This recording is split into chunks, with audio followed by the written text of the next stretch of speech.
అంటే మీరు చెప్తున్నారు అంటే 2014 తర్వాత మనం రిపోర్ట్స్ చూస్తే త్రిపురలో బీజేపీ వాళ్ళు ఒక వ్యూహాత్మకంగా ముందుకెళ్లారనేటువంటిది తెలుస్తూనే ఉంది.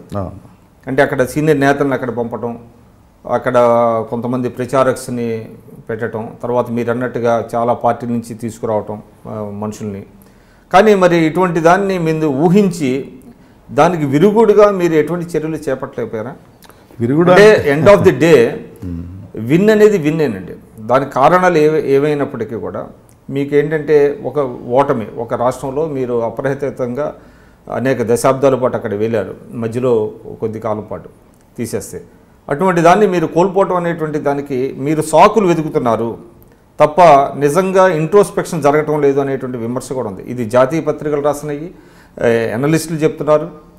అంటే చాలా యారగెంట్గా బిహేవ్ చేస్తుంది సిపిఎం, అంటే ప్రజలది తప్పు తప్ప మాది తప్పు కాదు అనేటువంటిదే చెప్తున్నారు తప్ప మీలో లోపాలని మీరు అంటే ఇంట్రోస్పెక్ట్ చేసుకోవట్లేదు అనేటువంటిది ఒకటి ఉందండి.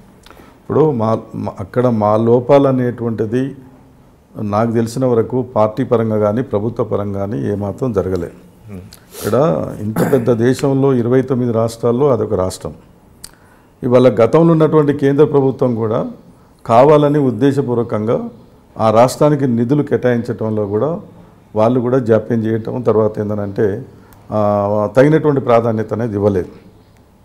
అయినప్పటికీ ఆ రాష్ట్రంలో ఉన్నటువంటి వనరులు మొత్తం అవకాశాలన్నిటిని కూడా ఉపయోగించుకొని చాలా చక్కగా ఒక్క రూపాయి కూడా వృధా కాకుండా చాలా జాగ్రత్తగా వాళ్ళు ఎక్కడ ఖర్చు పెట్టాలనో, ఏ వర్గాలకు ఖర్చు పెట్టాలనో ఆ రకంగా డెవలప్ చేసుకుంటూ రావటం అనేది జరిగింది.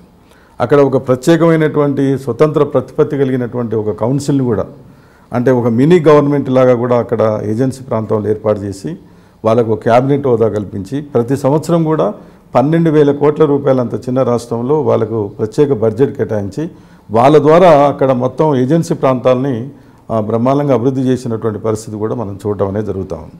అక్కడ శాంతి భద్రతలను కాపాడే విషయంలో కానీ ఎలాంటి మచ్చ లేకుండా నీతిగా పనిచేసినటువంటి ఎమ్మెల్యేలు కానీ, మినిస్టర్లు కానీ, ముఖ్యమంత్రి గారితో సహా ఎంత బాధ్యతగా పనిచేసినారో అక్కడ ప్రజలందరూ కూడా గమనించారు.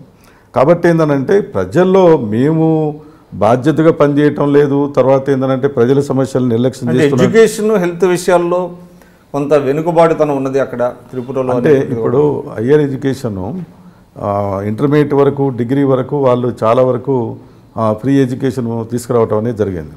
కాకపోతే కొన్ని యూనివర్సిటీలు కానివ్వండి, తర్వాత మెడికల్ కాలేజీలు కానీ ఇటువంటివి రావడంలో అక్కడ ఇబ్బంది జరిగింది. ఆ గవర్నమెంట్ ఎంత ప్రయత్నం చేసినా కూడా కేంద్రం సహకరించలేదు. కేంద్ర ప్రభుత్వం ఇప్పుడున్న ప్రభుత్వం అంటారా, గతంలో ఉన్న ప్రభుత్వం కూడా కాంగ్రెస్, ఇప్పుడున్న బీజేపీ అనేది ఈ మధ్యకాలంలో బలపడింది. గతంలో కాంగ్రెస్ పార్టీయే కదా కేంద్రంలో అధికారంలో ఉంది. వాళ్ళు కూడా ఎప్పుడు కూడా వివక్షతగానే చూశారు. ఎంతసేపు ఆ గవర్నమెంట్ని బలహీనపరచాలి, ఏదో రకంగా దెబ్బతీయాలనేటువంటి ఆలోచనతో వాళ్ళు చేశారు. వాళ్ళకంటే 2 అడుగులు ముందుకేసి వీళ్ళు చేయటం అనేది జరిగింది. అంతే కేంద్ర ప్రభుత్వం సరిగ్గా సహకరిస్తే ఆ రాష్ట్రం ఇంకా అనేక రంగాల్లో అభివృద్ధి సాధించడానికి అవకాశం ఉండేది. కేంద్రం సహకరించకపోయినా వాళ్ళకున్న వనరులు, వాళ్ళకున్నటువంటి అవకాశాల మేరకు ఏ రకంగా ఆ రాష్ట్రాన్ని అభివృద్ధి చేసుకోవాలనో చాలా జాగ్రత్తగా చక్కగా వాళ్ళు అభివృద్ధి చేసుకుంటూ ప్రజల సమస్యలు ఏ ఒక్కటి నిర్లక్ష్యం చేయకుండా ఆ రకంగా ఏంటంటే పనిచేయటం అనేది జరిగింది. ఆ గుర్తింపు ఉంది. కాకుంటే 1-2% ప్రజల్లో, మధ్యతరగతి ప్రజల్లో కానివ్వండి, కొంతమంది యూత్లో కానివ్వండి కొత్త మార్పు వస్తే బాగుంటుంది. ఇంతకాలంగా వీళ్ళు ఉన్నారు కదా, కేంద్రంలో వాళ్ళ అధికారంలో ఉన్నారు, 1000 కోట్ల రూపాయలు మనకి ఇస్తారేమనేటువంటి ఒక ఆశతోటి, తర్వాత ఏంటంటే వీళ్ళు ఎన్నికల మేనేజ్మెంట్ కూడా బాగా చేస్తారు బీజేపీ వాళ్ళు. డబ్బు, తర్వాత అధికారాన్ని ఉపయోగించి, తర్వాత ఏంటంటే మతాలను ఉపయోగించి, దేవుళ్ళ సెంటిమెంట్ను ఉపయోగించి ఏది వదిలిపెట్టారు. దేవుళ్ళ సెంటిమెంట్ అంటే మాణిక్ సర్కార్ గారు కూడా త్రిపురలో దేవాలయాలకు తిరగటం ఇటీవల కాలంలో ఎన్నికలు. ప్రజలు అక్కడున్న ప్రజలు, ట్రైబ్స్ వీళ్ళంతా కూడా వాళ్ళ సాంప్రదాయ పద్ధతుల్లో కొన్ని కార్యక్రమాలు, జాతరలు ఏం చేస్తుంటారు. అటువంటి సందర్భంలో చీఫ్ మినిస్టర్గా పిలిచినప్పుడు ఆయన కూడా ప్రజల కొరకు ఏంటంటే పోయి వాళ్ళని కలవటానికి, శుభాకాంక్షలు తెలియజేయడానికి రావచ్చు. ఇప్పుడు దేవుళ్ళతో పంచేది కాదు కదా, దేవుళ్ళ పేరు చెప్పి వాళ్ళు ఇష్టం వచ్చినట్టుగా మోసం చేస్తుండనేటువంటి సమస్య తప్ప ఇంకోటి కాదు. కాకుంటే ఎవరికి ఉండే సెంటిమెంట్స్, ఎవరికి ఉండే అభిప్రాయాలు వాళ్ళకు ఉంటాయి.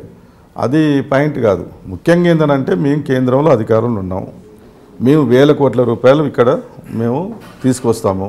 డెవలప్ చేస్తాము, పరిశ్రమలు తీసుకొస్తాము, యూనివర్సిటీలు తీసుకొస్తాము, ఇంకేదో చేస్తామని భ్రమలు కల్పించారు ఒకటి. రెండవది ఏంటంటే నేను ఇంతకుముందు చెప్పినట్టుగా అక్కడున్న సిపిఎంకి వ్యతిరేకంగా ఉన్నటువంటి పార్టీలని, తర్వాత ఏంటంటే అరాచక శక్తుల్ని అందరినీ కూడా వాళ్ళు కలుపుకొని పెద్ద ఎత్తున ప్యాకేజీ పెట్టి వాళ్ళందరినీ